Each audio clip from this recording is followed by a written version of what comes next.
Hey everyone, George here. I just wanted to sit down real quick and have a conversation with you about monster movies from the 90s. There are actually a decent amount of monster movies out there from the 90s. You know, it was an interesting time in cinema. That's when they started utilizing CGI more in films. So because of that, you had a lot of really fun creature features. So I just wanted to sit down and talk to you about the top 5 best monster movies from the 90s that don't involve dinosaurs. So no Jurassic Park, no Carnosaur, and no Tammy and the T-Rex. Sorry. Coming in at number 5 on our list is the 1997 film Mimic. This film was directed by Guillermo del Toro, which we all know his other works. He also directed Pan's Labyrinth, The Shape of Water, Crimson Peak, Pacific Rim, Hellboy 1 and Hellboy 2, The Golden Army, Blade 2, The Devil's Backbone, Kronos, and he also co-created the show The Strain. And this movie also had a really good cast. The film stars Mira Sorvino, Josh Brolin, Jeremy Northman, F. Murray Abraham, Norman Reedus, Alexander Goodwin, Giancarlo Giannini, and Charles S. Dutton. Without spoiling anything, let me tell you the synopsis of this film. 3 years later, an entomologist created a mutated insect to eradicate New York City's roach population that carried a deadly virus. Now, she finds out that they've evolved to mimic humans. And since this is a Guillermo del Toro movie, the special effects in this movie are fantastic. Basically, you're dealing with giant roaches that are eating people.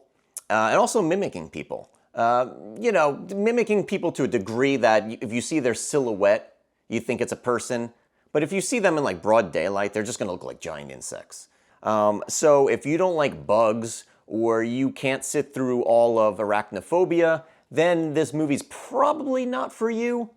But if you do choose to watch this movie, since it is a Guillermo del Toro film, the special effects in this film are pretty good. The bugs look fantastic. The scenes, everything looks absolutely disgusting in a wonderful way.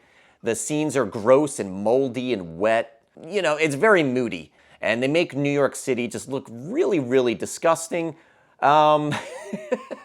Which isn't that hard as a New York City resident. If you go down the subways, it can get a little gross in some places. But Guillermo del Toro does a really good job just setting the tone and the mood of the film. And the giant bugs in this film really do look fantastic. I will point something out about this film that I don't like the pacing of this movie. For the most part, the first 2 acts are fine. I just feel like the third act came too fast. I feel like it was rushed. I feel like the movie could have benefited from at least like a couple more scenes above ground before they go below ground and have to deal with the giant insect problem. It felt like what was going on in the first and second act just needed a little bit more development. The characters need to be developed just a little bit more. The danger and situation needed to be developed a little bit more before they run into the third act of the film. Yeah, that was the other thing too. I don't like the ending of this movie. I'm not going to spoil anything, but I do not like the ending of this movie, Mimic. I do not like it. Yeah, I don't know. I don't know how to go into it too much without spoiling it, but that's why it's number 5 on this list, because there's a lot of shortcomings in this movie. Not a ton, but enough to keep it out of the number 1 spot. But honestly, don't let that deter you, even though I do feel like the third act was rushed. The movie's good. It's very enjoyable. The acting is great. It has a great cast. The visual effects, the special effects in this movie are fantastic. It's gross, it's disgusting, it's creepy, and it's very moody. Yeah, you can't go wrong watching this movie. If you don't like bugs, then I would say don't watch it. And if you do want to venture watching it, maybe just don't eat anything while you're watching the movie, because it can get a little gross sometimes. Coming in at number 4 on our list is the 1998 film The Faculty. This movie was directed by Robert Rodriguez, which we all know what movies he's made, but let me refresh your memory. He also directed El Mariachi, Desperado, From Dusk Till Dawn, Once Upon a Time in Mexico, Spy Kids and its sequels, Sin City and its sequel.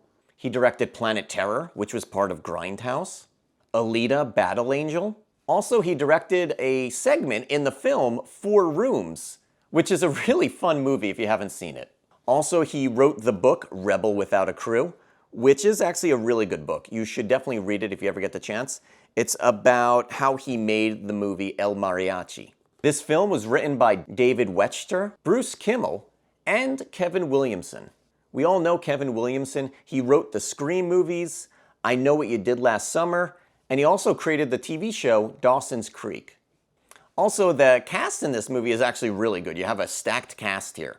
You have Jon Stewart, Elijah Wood, Selma Hayek, Famke Jensen, Daniel Von Bargen, Jordana Brewster, Usher, Robert Patrick, Clea Duvall, BB Newirth, Christopher McDonald, Piper Laurie, Sean Hattasey, Josh Hartnett, and Laura Harris.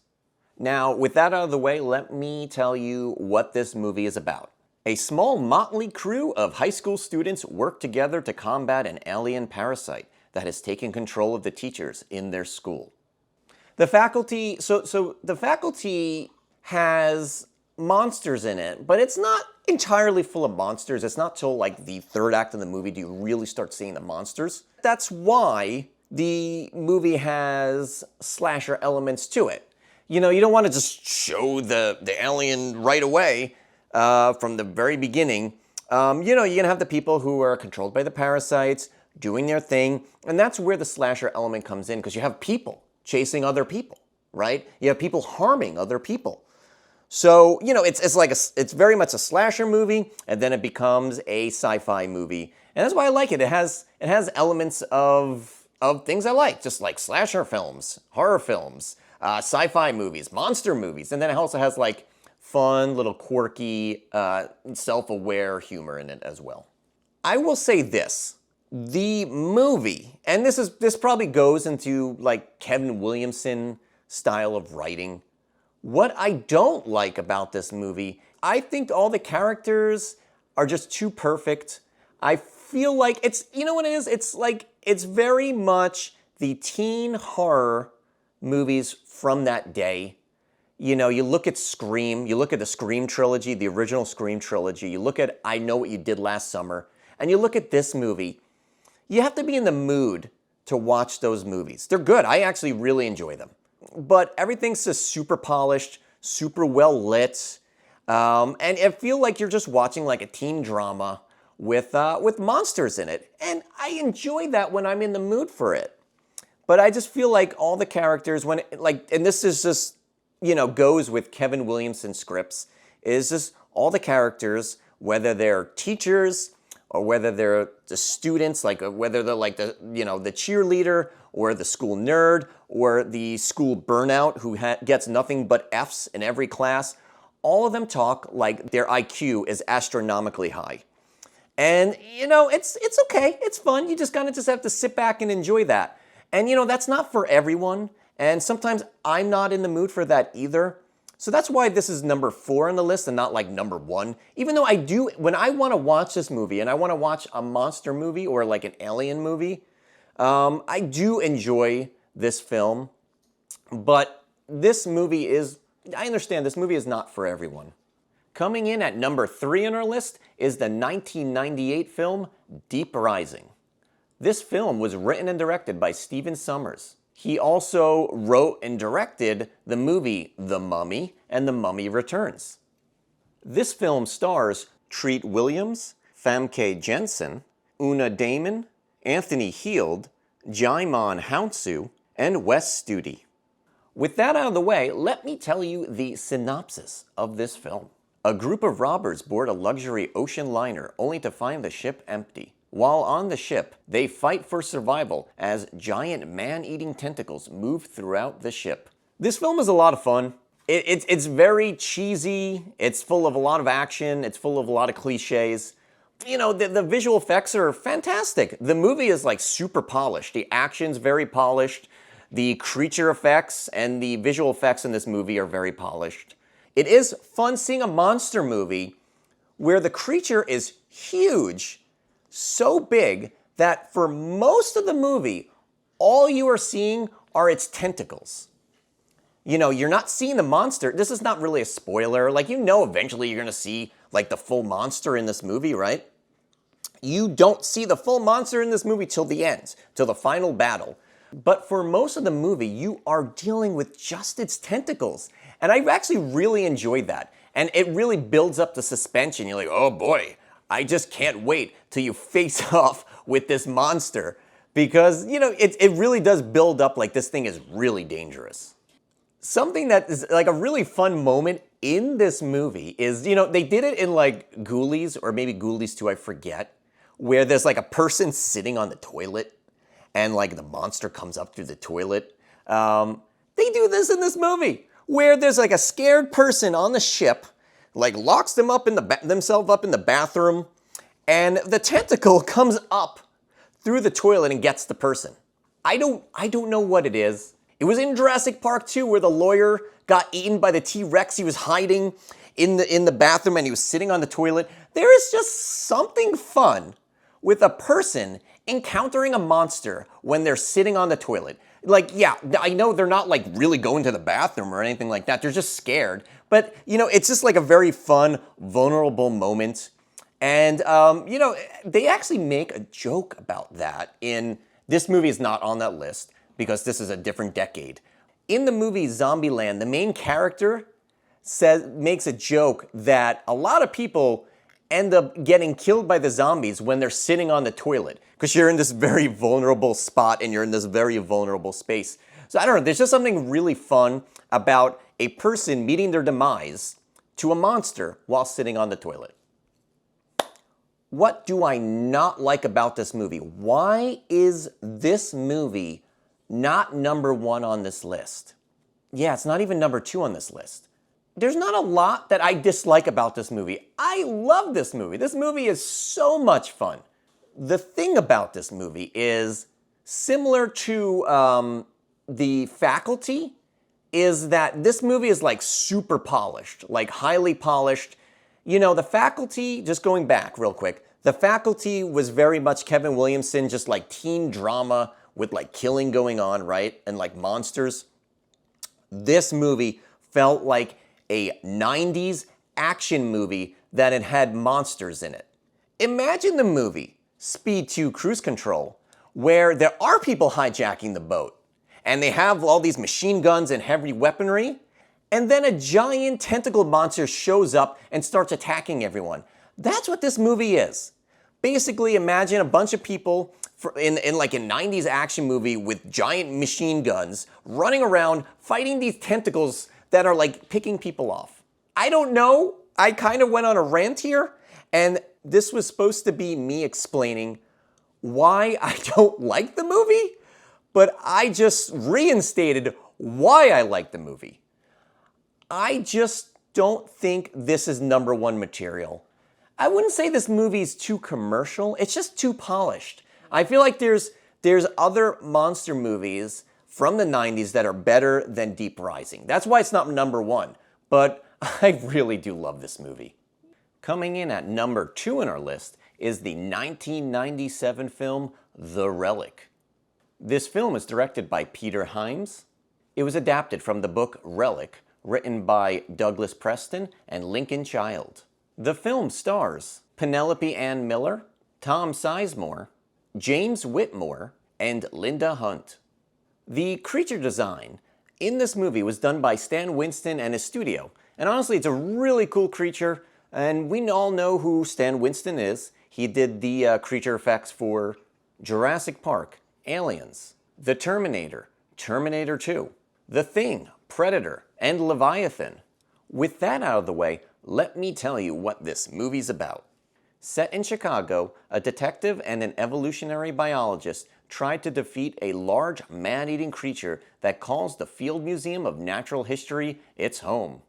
The reason why this movie is number 2 on this list is because the monster in this movie is really cool. The design is great, and this movie does a really good job propping this monster up as being this like unstoppable force. So the first and second act of this movie is really just a build-up to the final third act of this film, which is, in my opinion, quite rewarding. That's where it's like all monster, and the monster is completely loose in the museum, and the main characters have to deal with it. And that's not a spoiler. That's just, you know, that's something you just understand when you're watching the movie. That's the direction the story is going. And also the trailer kind of gives that away as well. Something to keep note is that some people complain that this movie is too dark, like visually too dark. Like the scenes are too dark that people don't know what they're looking at when they're watching this movie. I think it's fine. It doesn't bother me that it's too dark. I actually think it adds to the tension and the danger in this movie, because there'll be scenes where you can't see anything except for the light from a flashlight, or there might be some lights in the distance and you just see silhouettes, and it's not really easy to make out. But I think that really enhances your experience when watching this movie, because it makes the creature more dangerous. And the creature looks fantastic, but it doesn't show you it all the time. This film shows the monster sparingly, and I think that definitely works in its favor. So this is something to keep in mind, is that some people think this movie is just too dark. So I say, if you're going to watch this movie, watch it in a dark room. Don't have your lights on, don't have lamps on, so you have all this reflection on the TV screen. Just turn everything off and just enjoy the movie. And that's why I like this movie, is it has the polish of like 90s movies, like Hollywood movies, but it has like the grit that comes with like a good horror monster movie. And this movie really does have a lot to enjoy. There's really good tension and build-up to the third act of this film. The characters are likable. They're not like super entertaining, but they keep you entertained enough to make you not just sit and wait impatiently for when the monster shows up. You actually are entertained when the monster is not on screen. So that is why this film is number 2 on this list. Coming in at number 1 in our list is the 1990 film Tremors. This film was directed by Ron Underwood, and it stars Kevin Bacon, Fred Ward, Finn Carter, Michael Gross, and Reba McEntire. With that out of the way, let me tell you what this movie's about. Residents of a small town in Nevada try to survive an infestation of giant sandworm-like monsters. Tremors is number 1. And I will tell you exactly why Tremors is number 1. Okay, you look at the movies in the 90s, you know, there were other like monster movies that did not make this list that I actually think are pretty good. The thing with Tremors is it is so much fun. Like, I loved this when I was a kid. I loved this when I was a teenager. I loved it in my 20s, and I loved it in my 30s, and so on. I love this movie. It's just fun. The characters are entertaining. The monster is really cool. The design is really cool. The stakes are really high. You have these sandworms, these like giant man-eating sandworms that live underground that basically pick up your vibrations when you're walking on the soil, when you're walking on the ground. So you can't walk around. You have to stay up on rooftops. You have to like climb up on things to avoid them. And so it makes it quite challenging of how they actually combat this creature. So they make it very difficult. And I feel like the writers and the filmmaker for this movie did a really good job figuring out how you can fight these creatures. And they do a really good job picking them off one by one. That's not a spoiler. They just encountered throughout the movie them, but there's a bunch of them. And they do a really good job combating them in a way that where it's not just like dumb. It's actually quite fun and, you know, quite sophisticated what happens in the movie of how they encounter them and what their plans are. They just get into these situations and they have to like think their way out. And that's what's so entertaining about this movie is it's not super straightforward, but it's a very just tight, entertaining little movie. Okay, so this movie is number 1 on my list. And you know, this raises the question, is there anything that I dislike about this movie? And I don't know. I don't know what I dislike about this movie. Like, there's no CG in this movie. It's all practical effects. This movie is just so much fun. The characters are great. The cast is great. The monster's really cool. And yeah, like, I understand, like, we're not watching a movie like Ordinary People. Like, I'm not watching an Academy Award-winning film. We're just watching a movie where people are living in an isolated Nevada town dealing with giant man-eating sandworms that are eating people. Like, I don't know what there is to dislike about this movie. So that is my list of the top 5 best creature features from the 90s. And honestly, there are some like really fun movies from the 90s that involve like monsters and creatures. And this was actually really hard to put together.